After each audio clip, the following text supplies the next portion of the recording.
Bom dia, meninos, tudo bem com vocês?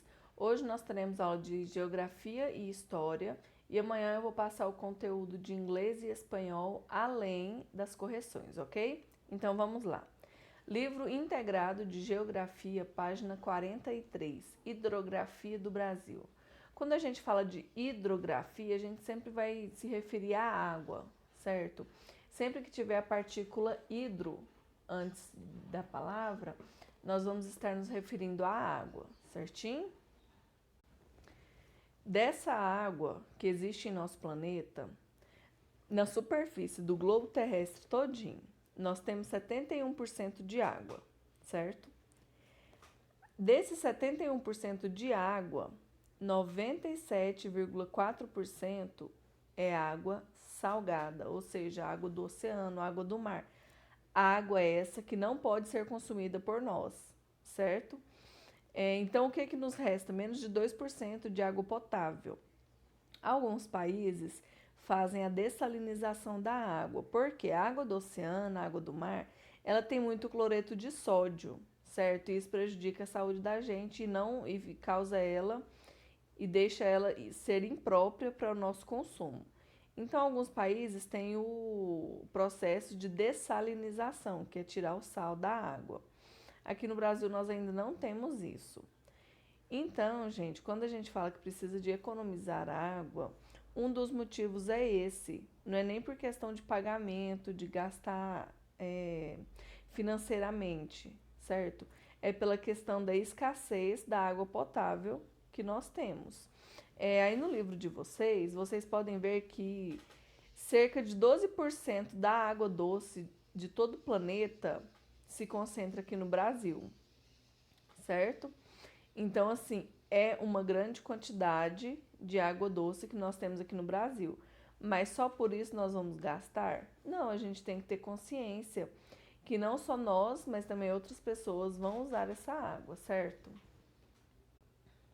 Esses 12% de água no Brasil, infelizmente, ainda são mal distribuídos, mas a culpa não é de nenhum governante. Por quê? Depende dos lugares e da vegetação de cada região, influencia também na questão da água. Um exemplo é a região norte, onde tem muitas árvores. Lá tem cerca de 68% da água do Brasil. Então é mais da metade, certo? Em segundo lugar, nós temos a região centro-oeste com 16% e depois nós temos a região sudeste com 6% e por último a região nordeste com apenas 3% dessa água. Então é muito mal distribuído. Enquanto a gente tem uma região que tem 68% da água do Brasil, né, do país, nós temos outra região que tem apenas 3% dessa água, dessa mesma água. Então a má distribuição também é por causa da vegetação. Nós sabemos que no Brasil existem 5 regiões geográficas, certo? Porém, nós também temos as regiões hidrográficas, que são divididas por bacias hidrográficas. Essas regiões hidrográficas, elas são 12. Então, ela é mais do dobro das regiões geográficas, certo? Vamos ver alguma delas? As regiões, nós podemos encontrá-las na página 45, porém eu vou ler para vocês, ok? Regiões hidrográficas: Amazônia, Atlântico Leste, Atlântico Nordeste Ocidental, Atlântico Nordeste Oriental, Atlântico Sudeste, Atlântico Sul, do Paraguai, do Paraná, do Paranaíba, do São Francisco, do Tocantins, Araguaia e do Uruguai. Algumas dessas bacias até recebem água daqui de Anápolis. Uma curiosidade para vocês sobre as bacias que nós estamos vendo. A bacia do Paraná, também conhecida como Bacia Tietê, ela é a mais poluída do Brasil. Feio isso, né? E a bacia do Paranaíba, em Goiás, ela é afluente da Bacia Tietê-Paraná. Outra curiosidade que eu tenho para vocês aqui é que quando nós falamos sobre hidrografia, quer dizer que nós estudamos quem? Os oceanos, os rios, os mares, os lagos, os aquíferos, O que são aquíferos? Os aquíferos, eles são a camada de água subterrânea formada com arenito, certo? Formado em áreas que tem o arenito. Aí ele forma essa camada de água que recebe o nome de aquífero. Tem o aquífero Guarani. Ele é contaminado devido ao grande uso de agrotóxico. Outra curiosidade para vocês é que desses 12% de água doce que tem no Brasil, 70% dela é usada na agricultura, 20% na indústria e somente 70% para uso residencial e comercial, certo? E sim, aqui no Brasil há a crise hídrica, né? Que às vezes falta água na época da seca. Igual agora nós vamos iniciar o inverno, nós vamos ter um longo... Igual nós vamos iniciar o inverno agora, então nós vamos ter um longo tempo de seca até a volta das chuvas. Provavelmente falte água em alguns lugares, em alguns setores, em algumas cidades. Até agora nós estávamos falando sobre o quê? Água superficial, certo? Agora nós vamos falar sobre água subterrânea. Boa parte dos nossos recursos hídricos também vem dessas águas subterrâneas. Existe pelo menos 27 aquíferos de profundidade em nosso território, entre os quais a gente pode se destacar o da Grande Amazônia e o Guarani, que eu falei anteriormente, que ele é o quê? Que ele está poluído por causa do uso de agrotóxicos, certo? Porém, ele não deixa de ser um dos maiores, certo? Vamos falar um pouco agora sobre o mar brasileiro, página 47. O mar, ele sempre fez parte da nossa história, né? Desde a chegada dos colonizadores ao Brasil, eles chegaram através do oceano, ficaram nos locais litorâneos, certo? As primeiras cidades e atividades econômicas foram feitas lá nas cidades litorâneas e essas circunstâncias refletem até hoje o nosso espaço geográfico, já que 80% da população brasileira vive menos de 200 quilômetros do litoral. Então, assim, menos de 80% ou 80% da população vive muito perto de área litorânea, certo? Vive muito perto do mar. Vocês lembram da ZEE que a gente estudou algum tempo atrás, que é a Zona Econômica Exclusiva, ou Zona Exclusiva Econômica, é Zona Econômica Exclusiva. Então, eu vou ler um trechinho para vocês que está aqui no livro, tá bom? O Brasil tem direito de explorar com exclusividade todos os bens econômicos existentes no oceano, tanto em suas águas quanto no subsolo marinho. Essa exploração ocorre ao longo de uma faixa litorânea de 200 milhas náuticas de largura, chamada de Zona Econômica Exclusiva. Nessas áreas circulam 95% do nosso comércio exterior, que dependem do transporte marítimo. Além disso, 80% do petróleo e 50% do gás natural são extraídos do mar. Por isso que muitas vezes, quando estava tendo crise na Petrobras, eles mostravam as plataformas sempre no meio do mar. Por quê? É de lá que sai a maior parte do nosso petróleo e do nosso gás natural. Esse gás natural, ele também é escasso, ele é um recurso não renovável da mesma forma que o petróleo. Lembrando que o recurso renovável, ele pode ser renovável durante a nossa vida, então ele pode ser renovável com facilidade e agilidade. Já o recurso não renovável demora milhões e milhares de anos. Porém, com as águas brasileiras, nem sempre são tudo mil maravilhas. Por quê? Há também a poluição dos mares, certo? Isso é uma questão que tem preocupado muitos ambientalistas e o governo do mundo todo, inclusive aqui no Brasil, né? Que nesses últimos meses nós tivemos também um derramamento de óleo no mar brasileiro, que ocasionou vários constrangimentos, não só para a população que mora perto dos mares, mas também para o governo. Esses derramamentos de óleo pode ser ocasionado por causa dos navios petroleiros ou também pode ser ocasionado por atentado ao meio ambiente, certo? Pode ser um crime ou não.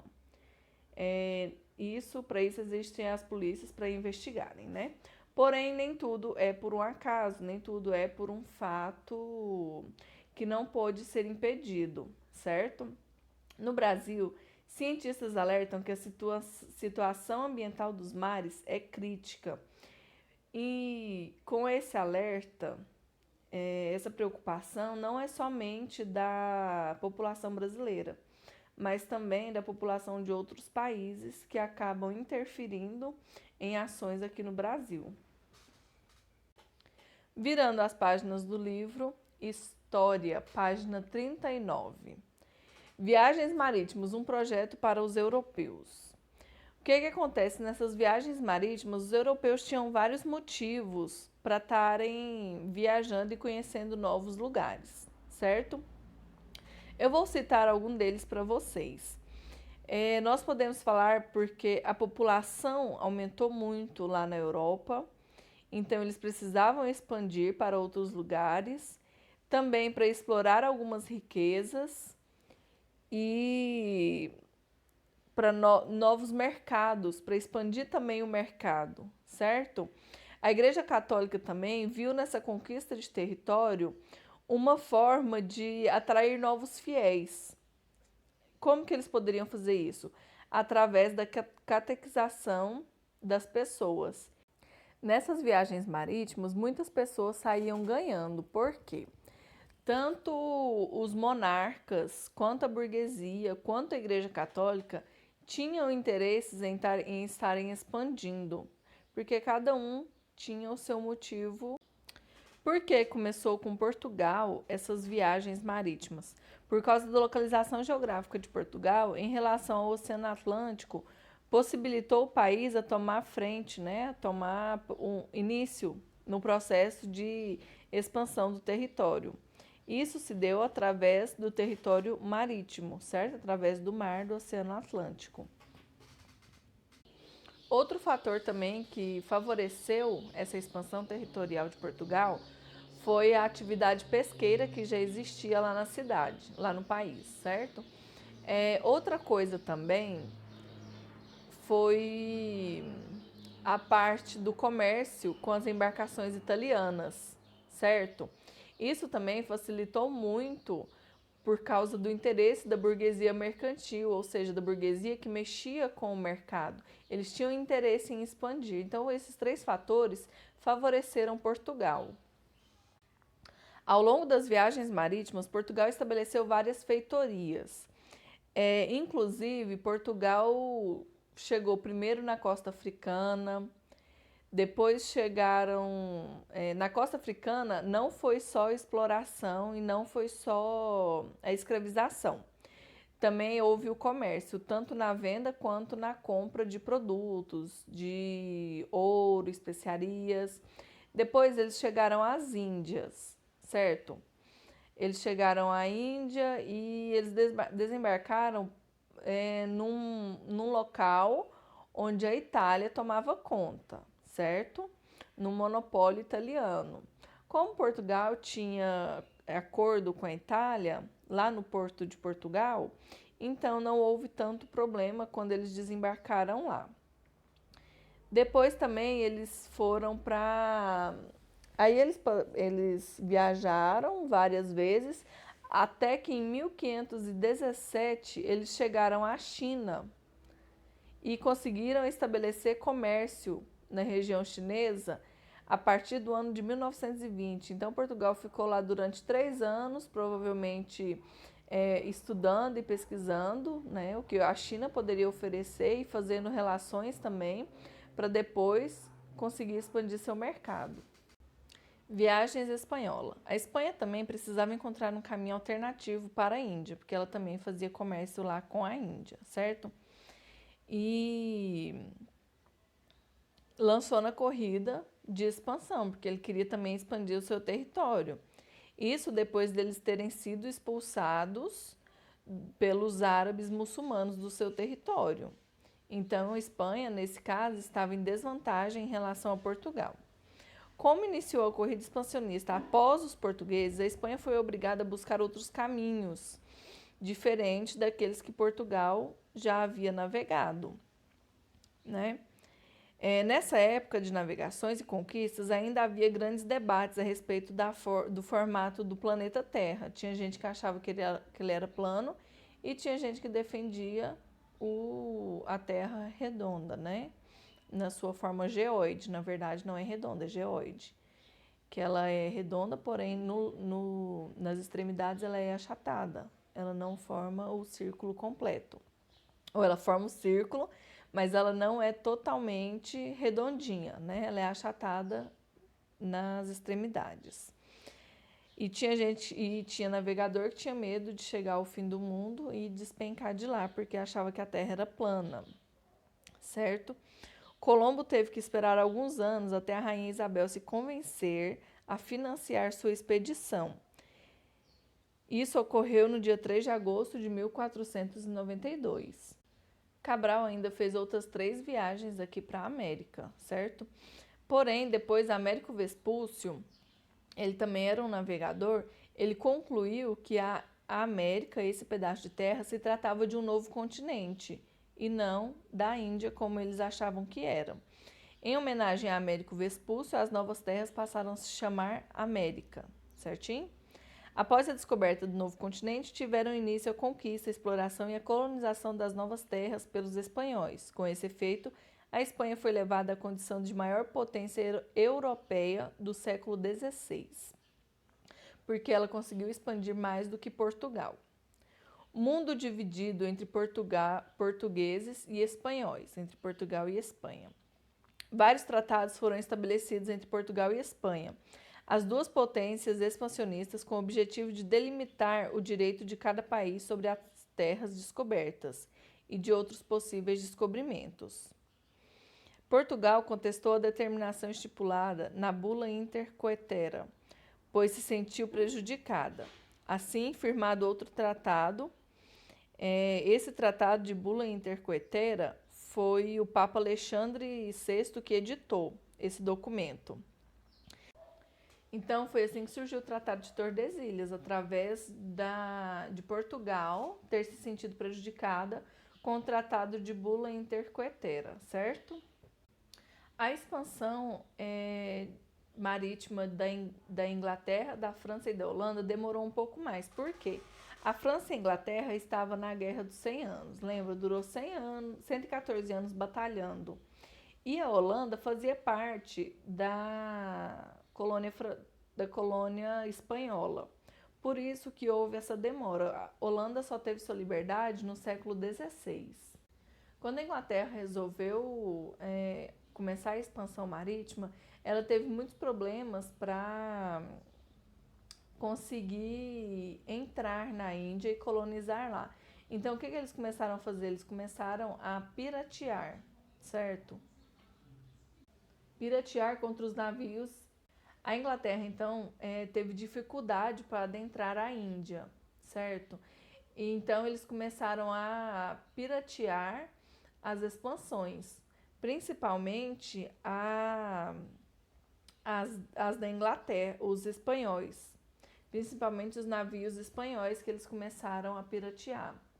Para a Inglaterra, isso não estava sendo proibido, muito pelo contrário, foi até garantido pelo Estado, né, pela monarquia, porque rentava muito lucro para eles, essa questão de saquear os navios dos espanhóis. Os franceses também aderiram à ideia da Inglaterra de saquear os navios, de praticar a pirataria. E além desse saque de navios, eles também saqueavam pontos comerciais no litoral. Após a independência da Holanda, eles se desenvolveram muito bem e muito rápido, o que foi surpreendente. Eles desenvolveram tão rápido que eles foram capazes de emprestar dinheiro para Portugal, que já era uma nação mais antiga, né? Podemos dizer assim, que era uma nação mais velha, e precisou de dinheiro de uma nação bem recente, bem nova. Pode-se dizer que o desenvolvimento da Holanda se deu por causa do comércio que eles faziam, que era o quê? Além das especiarias, eles também trabalhavam com o tráfico negreiro, certo? Era ilegal para eles, porém era rentável. Os holandeses também exploraram o litoral da América do Norte e fundaram lá a Nova Amsterdã, que atualmente é conhecida como Nova York. Por um pouco tempo, um período de tempo, pouco tempo depois, por um breve período, o Nordeste brasileiro, Suriname e algumas regiões das Antilhas, também, né, na América Central, estiveram sob o domínio dos holandeses. Então, por um pouco tempo, os holandeses chegaram aqui no Brasil e dominaram algumas terras. Então é isso, meninos. Até a aula de amanhã. Além de correções, eu vou passar aula também, tá bom?